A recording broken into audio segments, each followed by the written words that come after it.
Chapter 4. You can never be too trusting of the unfamiliar environment or shady people. Summary. A little light shopping, and also meeting a few new characters, so yay. Izuku's POV.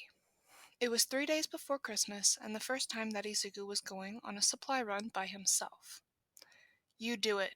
I've got shit to do. Just make sure that you're back at the gym by 6. The old man said that he's going to close early today, so if we want to shower before the holidays, we need to be there earlier than usual, Katsuki had told him before running the opposite direction of where Izuku was heading.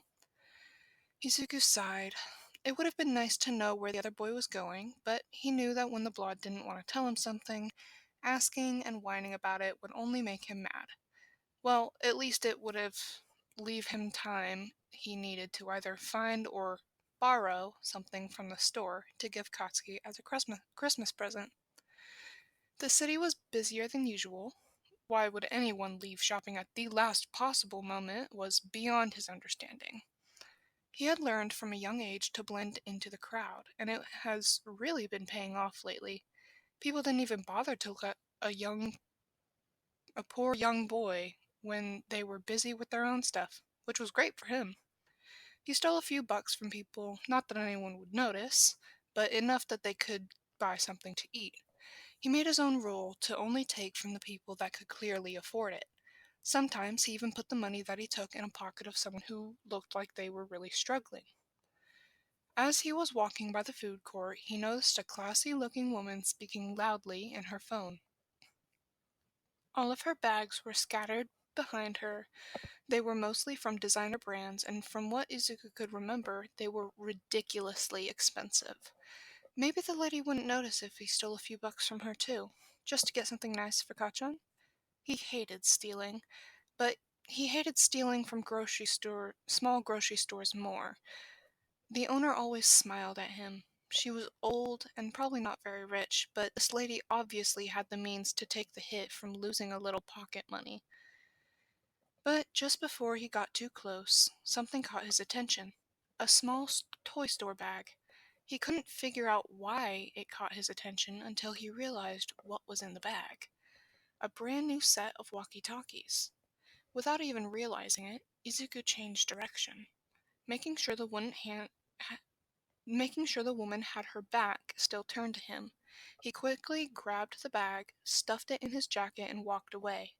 The whole way to the front door, he was waiting just for someone to scream or run after him, but to his surprise, nobody came. He walked out of the mall like it was nothing. He didn't stop walking until he came to a nearby park. There, he felt safe enough to look into the bag.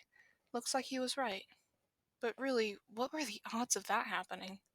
Izuku didn't believe in any god, but right there he said thanks to whatever force had led him to there just at the right time. Quickly glancing at his watch, he saw that he still had a few hours until he had to be at the gym. He stuffed the gift bag in his backpack and headed to do his original task of the day, dumpster dive.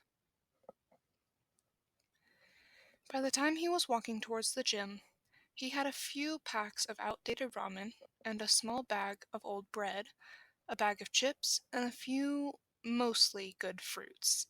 He was walking by the small store when something caught his eye. He reached in his pocket and started to count a few coins that he had in his pockets. Just this once. He marched to the store and bought them. He asked the cashier for him to borrow some scissors and asked for the yesterday's paper that was sticking out of the trash can. The lady looked at him weird, but handed over the things. When she saw that Izuku had nothing to bind his gift wrapping, she was even kind enough to offer him a piece of tape.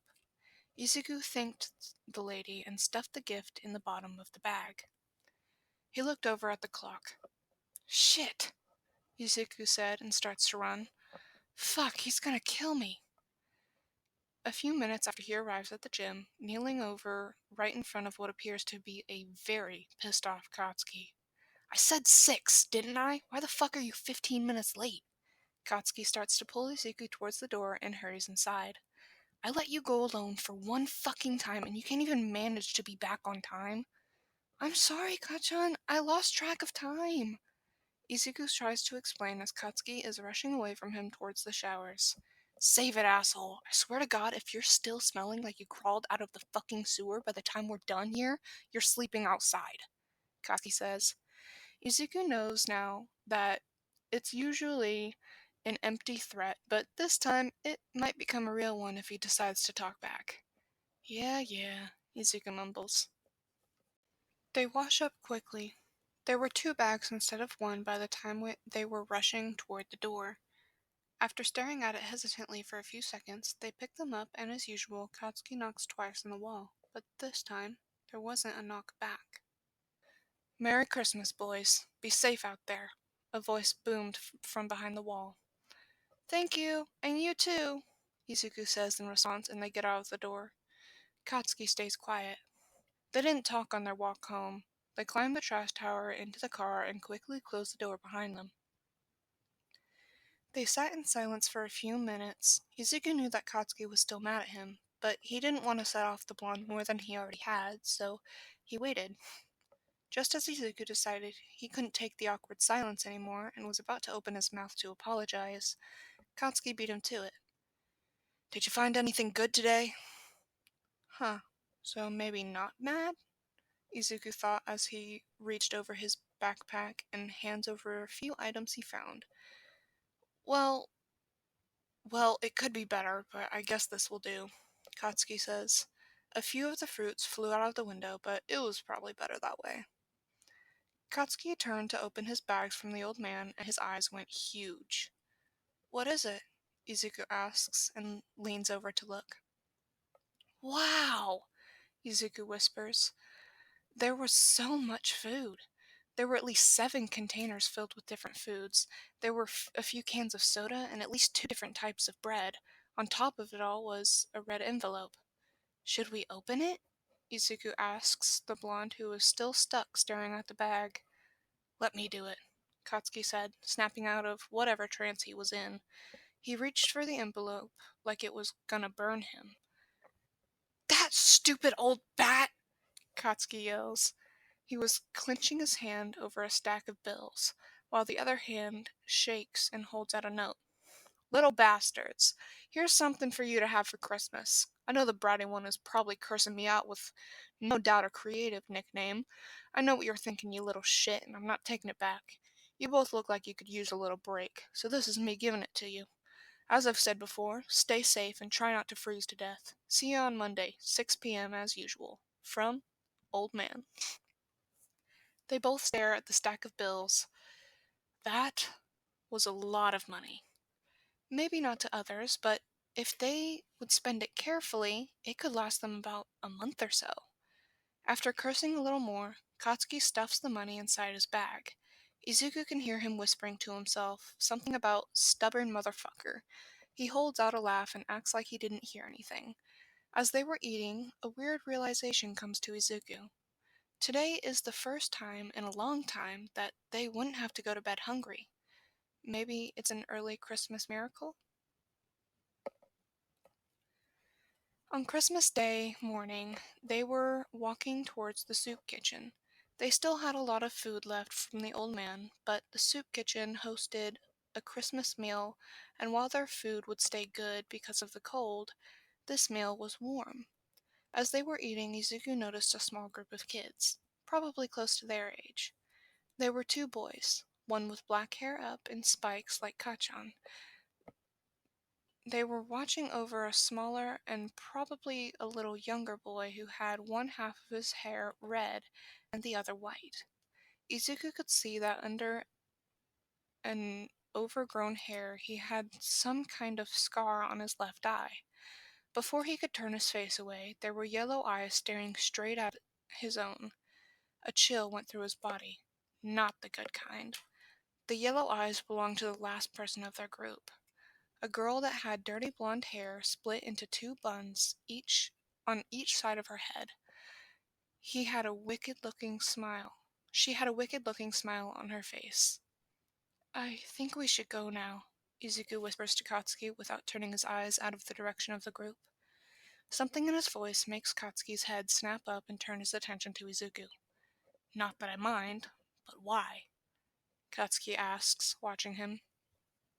I think I stared at someone for too long, and now they won't stop looking over here. There are 2 of us and 3 of them, and by the looks of it, one of them is older and bigger than us. Not that I say that we couldn't take them, but what if we get banned from the soup kitchen? The other one is half a town away, Yusuke says, sneaking glances at the girl, who is still openly staring at them, now talking to the older boy, who is also turning to look their way. Fuck. They look like they're getting ready to head this way. Shit, what do we do? Izuku whispers and tries to fight the urge to run. Before he starts to build a panic attack, Katsuki starts to speak. Okay, here's the plan, nerd. We leave our trays at the table. We take the exit by the dumpster. You still with me, Space Cadet? This shit is important, so I need you to focus. Eyes on me. Katsuki orders as Izuku's eyes snap up to his own. If they chase us, we run. If they catch us, you run. I swear to God, if I tell you to run and you freeze, I'm gonna beat your ass.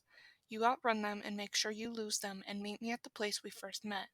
And if at some point I tell you to hide, you do it without fucking whining and wait until I come to get you. Do you understand? Katsuki asks in a deadly calm. I understand, Izuku whispers, voice still trembling. Okay then, let's go. Katsuki grabs his hand. They quickly pick up their bags and head towards the door. Izuku can see that the group has also gotten up and is currently heading their way. As soon as they are out of the door, they start to run. They hear voices after them, and as they turn the corner from the alley, they keep running even after they don't hear anything. You can never be too trusting of the unfamiliar environment or shady people. Chapter 5. How to Give When You Have Nothing. I think we lost them, Katsuki says, panting hard. His eyes don't leave from the city behind them, tracking every movement and ready to run from even the slightest bit of evidence that they might have been followed. Let's take the long way home, just to be sure, he says after they stopped panting. He extends his hand to the green boy, who takes it without complaint. They walk a few kilometers, more than usual, just to make sure that there really isn't someone tracking them. You can never be too careful when you have to deal with strange people. They found a new place yesterday, not far from their current home, on a trash tower. It was a small cave hidden in the beach. They had to climb up and down to a narrow path to get inside the cave, but that only made it more perfect since it could only be seen from the sea. It would take a lot of effort to move everything they have in from one place to another, but it would be better for now since they could make a fire to keep them warm. They quickly gathered their belongings and made their way over with the first load of stuff. On the way down from the cliff, Izuku almost fell down, but Katsuki got a hold of him just in time to steady him. After lecturing about how to not be a fucking dumbass and get killed because he couldn't learn how to fucking walk, they decided that Izuku would stay to hide their things as Katsuki fetched the rest of their stuff. After probably an hour, since Katsuki got back with the rest of their belongings, they felt safe enough to leave their things to go gather some firewood. Just before they reached the small forest, Katsuki stopped Izuku. I want to show you something, Katsuki said, taking Izuku by the hand, and then starts to drag him to a small path. Okay, Izuku says hesitantly. Just you wait, Katsuki thought. It had taken him a long time and many curse words to find this place, and the nerd better appreciate his efforts. It's not like he would do this for just anyone. Now close your eyes, Katsuki orders. Why? Izuku asks, looking like he had just asked him to eat a cockroach from the ground. Katsuki got chills from just the thought of it. Even homeless have to have some kind of standards, and those unnecessary black fuckers were disgusting for literally just being on the same planet and breathing the same air. He snapped out of his thoughts when he realized Izuku was expecting a real answer. Just do it, Katsuki orders. Finally, after mumbling some fucking nonsense again, the nerd does what he asks and closes his eyes. Katsuki leads him a little farther, then takes a step sideways and says, "Now you can open them." POV, Izuku. He opens his eyes and immediately gasps. In front of him was a beautiful Christmas tree, filled with twinkling lights and a few red and gold ornaments. They were in someone's yard, but at the same time, Izuku didn't care. "How did you?" Izuku starts to ask, his voice giving out as tears start to fall. "When I said I had shit to do, did you know a lot of people? Do you know Did you know not many people have Christmas trees outside? Or do you know how many people do you know how many people don't? Many people don't have Christmas trees outside. Fuck, it took a long time to climb up and down the fences and almost getting hit in the ass by someone's raging pit bull to find this place. It's not like we couldn't break into someone's home, but I thought this would be better since I overheard that the owners are away this evening. Also, here." Katsuki tells him and hands him a mug that he just pulled from behind his back. It was filled with hot chocolate and mini marshmallows. If he wouldn't already be crying, this would do it. "You didn't have to do this, Izuku whispers, staring at his steaming mug. "I know. I mean, we're just standing in someone else's backyard, so it's not like I really did anything, so don't make it weird," Katsuki says, swaying and holding his own mug. Izuku could see his cheeks blush, but he pretended not to notice. "You did, and you know it. Also, where did you get warm hot chocolate at this time of night?" Izuku asks, just realizing what he was really holding. "I made it. I warmed it up by using my quirk. I know I said that I'm trying to avoid using it, but I thought that this would be worth the risk, or whatever," Katsuki says, still avoiding his gaze. He lowers the cup on the ground and steps over to hug Katsuki. First, the blonde just stands there, hands to his sides, but slowly he feels arms closing around him, holding him tight. "Merry Christmas, nerd," Katsuki says. "Merry Christmas, Kachan," Izuku says, wiping his tears on Katsuki's shoulder. If the blonde noticed, he didn't say anything. They sat there watching the tree until they couldn't feel their fingers. After they walked back to the campsite, they had to gather enough firewood to last them a few days. Hey, if they stole it from the yard with the tree in it, it was their business. Katsuki used his quirk to make small sparks from his hands, so starting the fire took them about 1/3 of the time it would have normally taken. As they were sitting by the fire, Izuku suddenly remembers his own gift to the boy. "Oh, I got you something too!" Izuku leaps up and retrieves a wrapped item from his backpack. "What the fuck? Where did you get the money for something? I swear to God, if you used our money to buy something unnecessary, I'm gonna..." Katsuki rants and comes to a complete stop as he tears open the wrapping. POV, Katsuki. He stares at his hand where there's a new black walkie-talkie with a fucking All Might sticker on it. Then he starts to laugh. He laughs until he isn't sure if he's laughing or crying. Finally, after getting his shit together, he really looks at the item. "This is fucking awesome," Katsuki says, smiling and clutching his hand over the gift. "Oh, thank God. For a while there, I thought you hated it. I mean, it's not All Might, but I thought that the sticker would make it funnier. And look, I have one too, so we could use them if needed," Izuku says and shows him another walkie-talkie. "That's great. Where did you get it, though?" Katsuki asks, still admiring the thing. "Well, it was luck, really. I was at the mall and tried to steal a few bucks to get you something when there was this rich lady with a bunch of bags spread all over the ground.